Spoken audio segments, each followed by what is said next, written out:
11টা পরিবারের জন্য, প্রতিটা পরিবারের জন্য 1 লক্ষ করে টাকা। কত বড় কলিজা থাকলে এই কথা বলতে পারে। দেখুন 11 লাখ টাকা সোজা কথা। বিল্লাল ভাই কিন্তু 11 লাখ টাকা 11টা পরিবারকে দিবে বলছে। এই ভিডিওটা একবার দেখেন, মন ছুঁয়ে যাবে।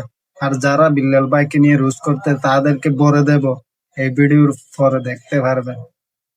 ভিডিওটা শেষ পর্যন্ত দেখবেন। চলেন দেখ। শেষে যদি কিছুই না করতে পারি, যদি বরাট করতে পারি করে দেব।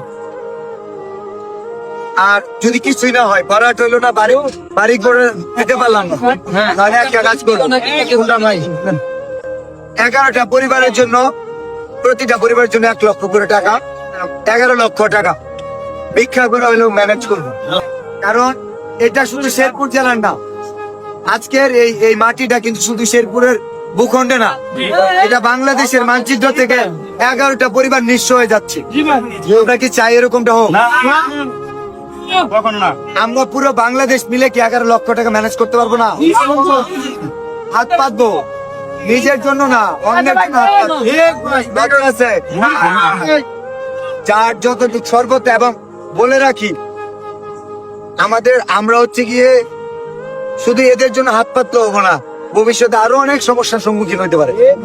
11 লক্ষ লক্ষ হয়ে যাবে, 11 লক্ষের পরে একটা নতুন করে জয়েন করাবো না। তো বিকাশ, নগদ কোনো কিচ্ছু দরকার নেই। আমাদের এটা প্রচার করেন আগে। বাংলাদেশে এমনও মানুষ আছে বিশ্বাস করবেন না, এমনও আমি মানুষ চিনি, একজনই বলবে হয়তো ফোন করে বিনা 11 লাখ টাকা আমি দিবে।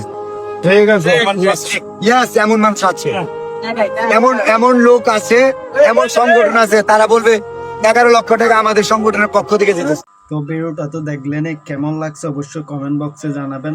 মূলত আমার কাছে খুবই ভালো লেগেছে। আর যারা তো কয়েকদিন আগে উমর ভাই রোজ করছিল বিল্লাল ভাইকে, তো উমর ভাইকে বলবো, ভাই বিল্লাল ভাইয়ের যোগ্যতায় বিল্লাল ভাইয়ের লেভেলে আসেন, তারপরে বিল্লাল ভাইয়ের সাথে কথা বললেন, বুঝছেন? তাছাড়া বিল্লাল ভাইকে নিয়ে কথা বলিয়েন না। বিল্লাল ভাই দেখছেন কত বড় কাম করছে, জীবনে করতে পারবেন। যেটা পারবেন না ওইটা নিয়ে গুতাগুতি করবেন না, বুঝছেন? ভালো হয়ে যাও সময় থাকতে। রোজ করার আগে 100 বার ভাববেন কাকে নিয়ে কথা বলতেছে, ভেবে চিন্তে রোজ করবেন মানুষকে। সময় আছে, ভালো হয়ে যাও।